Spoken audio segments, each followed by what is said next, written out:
Picture a scene that happens in thousands of homes every single evening. A man pulls his car into the driveway after a long day at work. He turns off the ignition, but he doesn't get out. He just sits there in the silence of the cabin, staring at the garage door or the steering wheel. Inside that house is a woman he loves. She is smart, she is kind, and they have been together for years.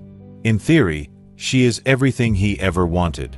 But lately, whenever the topic of marriage, weddings, or locking it down comes up, he feels a physical tightness in his chest.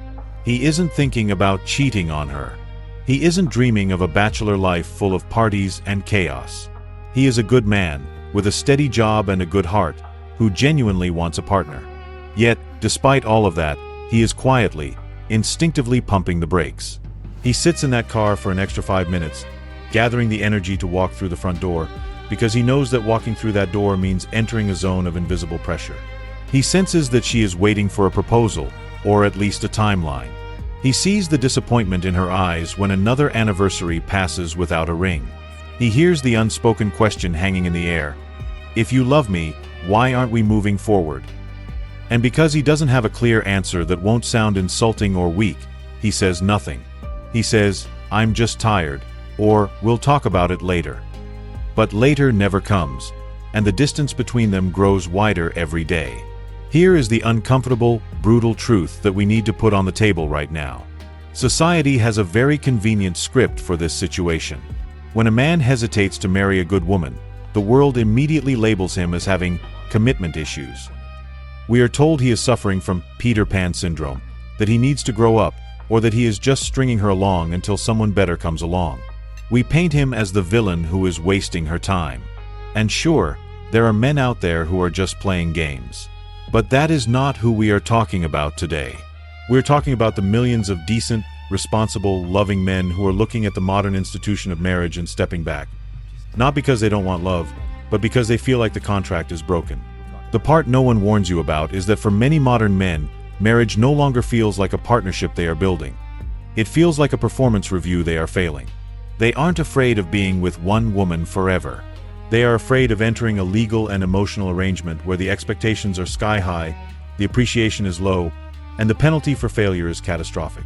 They look around at their married friends, at their fathers, or at the divorce statistics, and they don't see a happily ever after. They see tired men who feel like utilities rather than partners. So, this silence you feel, it isn't a lack of love. It is a profound, paralyzed sense of risk. He isn't backing away because he doesn't care about you. He is backing away because, deep down, he is terrified that if he signs that paper, he will lose the only thing he has left, his peace of mind. We need to give a name to this dynamic, because if you can't name it, you can't fix it. In psychology, we often call this the pursuer-distancer dance, but let's use a term that feels more real to your daily life: the pressure withdrawal loop. This is the invisible architecture that traps thousands of couples. It usually starts subtly. The woman, driven by a natural desire for security and a deeper emotional commitment, takes a step forward. She asks a question, or she drops a hint about the future. To her, this is an act of love. She is trying to build something. But the man, who is already carrying an internal load of stress that he likely hasn't shared with anyone, perceives this step forward not as an invitation, but as a demand. His nervous system detects a threat, not to his physical safety, but to his autonomy. So, he takes a half step back. He goes quiet. He changes the subject. When he steps back, her alarm bells go off. She interprets his withdrawal as a lack of love or a sign that he is hiding something. Her anxiety spikes, so she steps forward again, this time with a little more urgency, a little more volume, or perhaps a little more passive-aggressive sting. She thinks, if I just explain it clearly enough, he will understand and reassure me. But he doesn't hear reassurance. He hears criticism. He feels the walls closing in. So he retreats further, maybe physically leaving the room or mentally checking out into his phone or video games. And round it goes. She becomes the nag she never wanted to be, and he becomes the cold wall he never wanted to be. It is crucial to understand that this is not happening because he has a bad personality or because she is crazy. This is happening because both people are operating from deep, ancient scripts that, were written long before they met each other. We have to look at the family modeling and the social conditioning that shaped us. For generations, in almost every culture from Asia to the Americas, men have been raised with a singular equation for their self-worth. You are valuable only as long as you are useful. You are the provider, the protector, the rock. You are not loved just for existing. You are loved for what you can do and what you can endure. Consequently, for many men, the concept of marriage doesn't unconsciously trigger feelings of warmth and intimacy. Instead, it triggers a heavy, crushing sense of infinite responsibility. They saw their fathers or uncles ground down by the burden of providing, often receiving very little gratitude in return. They saw men who worked 60 hours a week only to come home and be told they weren't doing enough emotionally. So, when a modern man, who is perhaps more emotionally sensitive than his grandfather was, senses that ultimate commitment is approaching, his defense mechanisms kick in. He isn't fighting you. He is fighting the ghost of a life he doesn't want to live, a life where he is nothing more than a paycheck and a handyman. On the other side of the table, the woman is often operating from her own survival script. For many women, emotional safety comes from clarity. Ambiguity is the enemy. When she doesn't know where she stands, her brain interprets that uncertainty as danger. She isn't trying to control him for the sake of power. She is trying to stabilize her environment. She wants to know that she hasn't invested years of her youth and her heart into something that will evaporate tomorrow. So here is the tragedy of this loop. You have two good people who actually want the same thing, connection and peace, but their methods of getting it are weapons against each other. The harder she fights for connection, the more he feels suffocated. The harder he fights for breathing room, the more she feels abandoned. They are speaking two completely different emotional dialects, and without a translator, the conversation inevitably turns into a silent war. To really understand why a good man backs away, we have to go deeper than the surface complaints about freedom or money. We have to look at the architecture of his inner world, a place he rarely invites anyone into because he has been taught to keep the gates locked. If we were to perform an X-ray on the psyche of the modern man who is hesitant about marriage, we wouldn't find a desire to be single forever. Instead, we would find a massive, overwhelming fear of failure. For most men, their greatest psychological need is to feel competent. From the time they are little boys on the playground to when they are executives in a boardroom, the operating system is the same. Am I good at this? Do I have value? Am I winning or losing? When a man feels competent in a relationship, when he feels that he can make you smile, that he can solve your problems, that his presence makes your life better, he is all in. He is eager to commit because that relationship makes him feel like a king. But what many men feel in modern relationships is the exact opposite. They feel like they are constantly taking a test they haven't studied for, and the grading curve keeps changing. Imagine this scenario. A man works hard to be a good partner. He tries to be the solid provider his father was, so he puts in long hours. But then he comes home and realizes that the rules have changed. It is no longer enough to be a provider and a protector.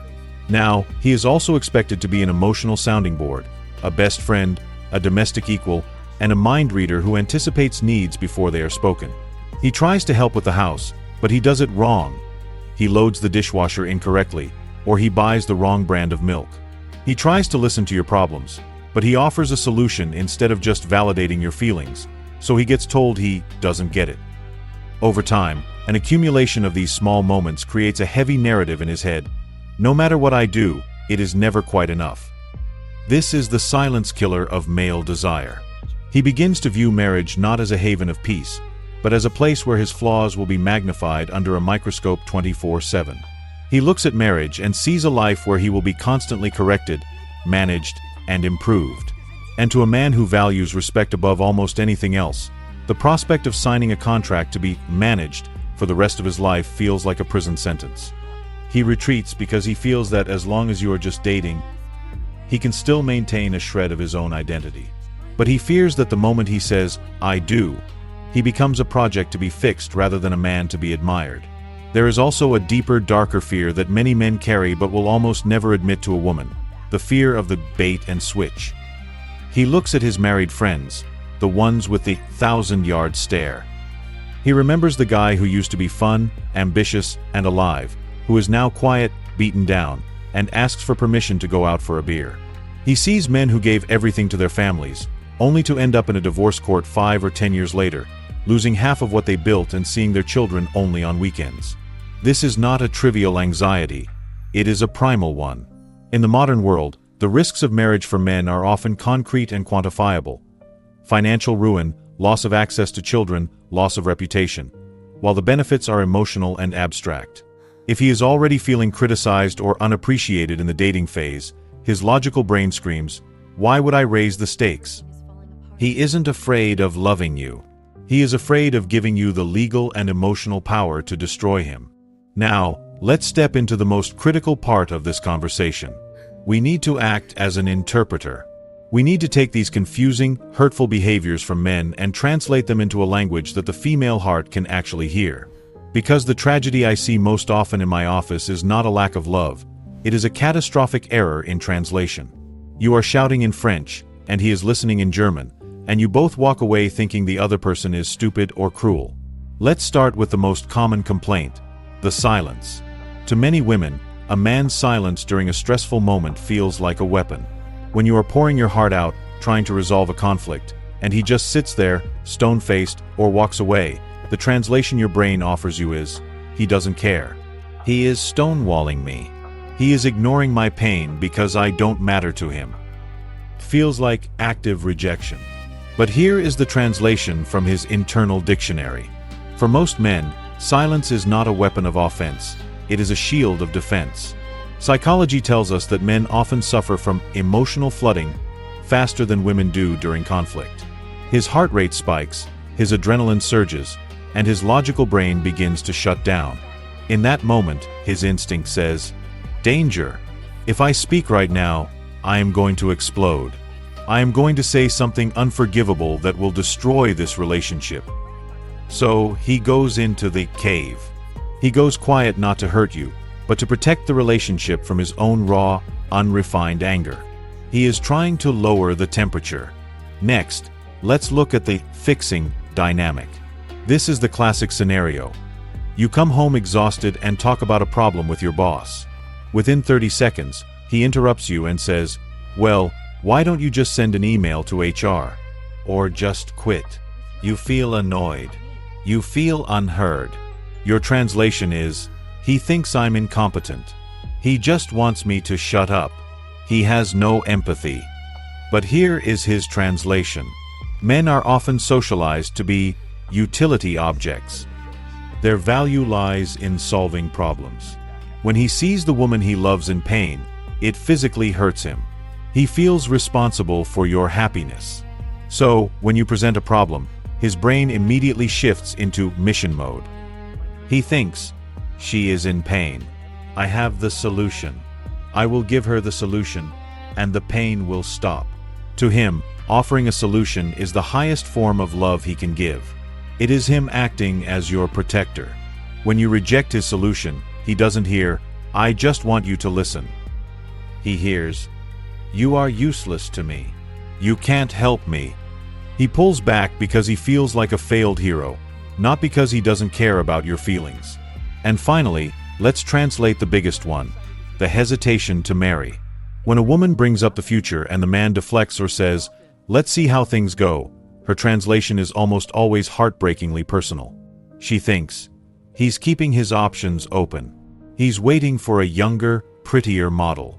If he really loved me, he would know by now. I am simply not the one." This interpretation destroys her self-esteem. However, for a good man, a man with a conscience, the translation is rarely about you not being enough. It is about the mountain being too high. When he says, "I'm not ready," he is usually looking at the expectations of marriage, the house, the kids, the emotional stability, the financial burden, and he is looking at his own resources, and he is terrified that the math doesn't work. He thinks, "I can barely keep her happy right now when we are just dating. If we get married and the pressure doubles, I will fail her completely." He isn't waiting for a better woman. He is waiting to feel like a better man. He is waiting until he feels strong enough to carry the weight of your future without dropping it. It is a crisis of competence, not a crisis of affection. We have looked at the fear, and we have translated the languages. But compassion without accountability is just enabling. So now, we have to go under the surface and face the harsh truths that most couples are too polite to say to each other. These are the uncomfortable realities that, if left unspoken, will rot the foundation of your relationship from the inside out. Here is the first harsh truth, and this one is specifically for the men. Your passive waiting is a form of active cruelty. Many good men convince themselves that by not making a decision, they are doing no harm. You tell yourself, "I'm not saying no, I'm just waiting until I feel ready."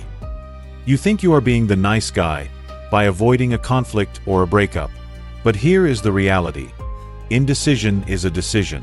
When you leave a woman in the gray zone for years, enjoying the benefits of her companionship while refusing to give her the security of a future, you are not being cautious. You are being selfish. You are effectively consuming her time, her most non-renewable resource, while keeping your options guarded. You are letting her anxiety build and build until she becomes a version of herself she hates, simply because you are too afraid to lead. Now, here is the harsh truth for the women. You cannot criticize a man into becoming the husband you want. I see this dynamic constantly. You feel disconnected, so you try to coach him into better behavior. You correct how he dresses, you manage his schedule, you critique how he talks to his mother, and you point out what he forgot to do. You tell yourself, "I'm just helping him reach his potential." But look at the result. Does he step up? No. He shuts down. Why? Because no man falls in love with his mother, and certainly no man falls in love with his warden. The brutal reality is that men run toward places where they feel admired and away from places where they feel inadequate. If his home feels like a continuous performance review that he is failing, he will physically stay, but emotionally, he will check out. You cannot shame a man into opening his heart. And finally, a harsh truth for both of you. Marriage is not a medicine, it is a magnifying glass. Many couples who feel distant think, if we just get married, or have a baby, or buy the house, we will feel close again. The commitment will force us to bond. This is the most dangerous illusion of all. A ring does not fix communication problems. A wedding ceremony does not heal childhood trauma. Marriage takes whatever dynamic you currently have and turns the volume up by a factor of 10. If you are lonely while dating, you will be lonely and trapped while married. The problems you are sweeping under the rug today are the monsters that will eat your marriage tomorrow. So, how do we break this cycle? We have named the problem, translated the languages, and faced the harsh truths. Now, we need a battle plan. If you are stuck in this loop of pressure and withdrawal, simply trying harder won't work. Trying harder usually just means the woman presses harder and the man runs faster. We need to try differently. We need to implement shifts that lower the anxiety in the room so that actual connection can breathe again. For the men, the single most powerful shift you can make starts with removing the ambiguity. Remember, her anxiety usually stems from the unknown. She feels like she is walking in the dark, and that is why she is grasping for your hand so tightly. You can stop the nagging instantly by offering what I call a voluntary roadmap. Do not wait for her to ask, "Where is this going?" or "When will we get married?" Because by then, she is already in a state of panic. Instead, initiate the conversation yourself. Sit her down and say, "Here is where my head is at. I want a future with you. I am currently worried about X and Y. Maybe my finances or my career stability. I think I need about 6 months to figure this part out, and then I want to revisit the timeline." When you do this, you change the entire dynamic of the relationship. You move from being the passive resistor to being the active leader. For the women, the shift is equally challenging but equally transformative. You have to stop feeding the incompetence loop. Right now, your critical words are likely confirming his deepest fear, that he can't make you happy. You need to pivot to a strategy of catching him doing it right. It sounds simple, but it is psychologically profound. Men are powered by competence. If you want him to show up more, you have to validate the times he does show up, even if they are small. If he plans a date, even if it wasn't perfect, say, "I loved that you planned this for us. It felt so good to just relax." When a man feels successful in your presence, when he feels that his effort actually lands and creates joy, he becomes addicted to that feeling. He will naturally want to do more. For the couple together, you need to change the geometry of your communication. Often, when couples try to talk about feelings, they sit face to face, staring at each other. For a man, this direct eye contact during an emotional conversation can feel like an interrogation. His fight or flight response kicks in. A practical hack is to switch to shoulder communication. Talk while you are doing something else. Go for a drive. Take a walk. Cook a meal together. When you are looking at the road or a task, the pressure dissipates. He doesn't feel the spotlight on his face, and often, the words will start to flow more naturally.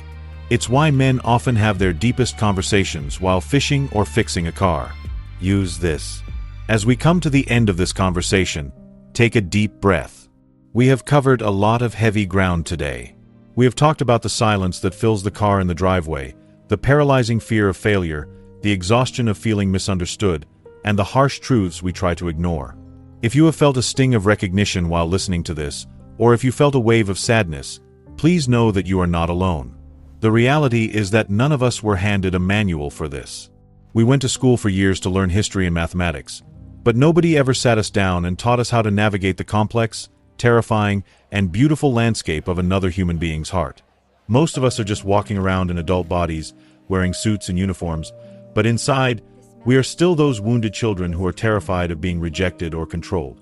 It is easy to look at the statistics, or the stories of men backing away, and feel cynical. It is easy to conclude that men have given up on love, or that marriage is a dying institution. But I don't believe that. I don't believe men have lost the desire to protect and cherish a woman. And I don't believe women have lost the desire to admire and trust a man. The desire is still there, buried under layers of modern stress, defensive pride, and mistranslated signals. The good man isn't running away from love. He is running away from the feeling of failing at love. He wants to be your hero, but he has forgotten how to put on the cape, and he is afraid you will laugh if he tries. However, I want to be very clear about one thing. Understanding a man's fear is not an excuse for toxic behavior. If you are in a relationship where there is abuse, where there is genuine malice, or where you are being dehumanized, no amount of translation will fix that. In those cases, the only answer is to leave. But for the vast majority of you watching this, the person across the table is not your enemy. They are just a struggling human being who has lost the map. If you are willing to lay down your weapons, if he can put down his shield of silence, and she can put down her sword of criticism, you might find that the person standing there is exactly who you fell in love with all those years ago. So, if you heard yourself in this story today, let this be your invitation. Stop waiting for the other person to fix it. Stop waiting for the perfect time. Go home, sit down, and start the real conversation. Not the conversation about who did the dishes or whose turn it is to pay the bills, but the conversation about who you are and what you are afraid of. It might be awkward. Your voice might shake. But if you can speak honestly, without blame, you might just find that the man who was backing away turns around and starts walking toward you again.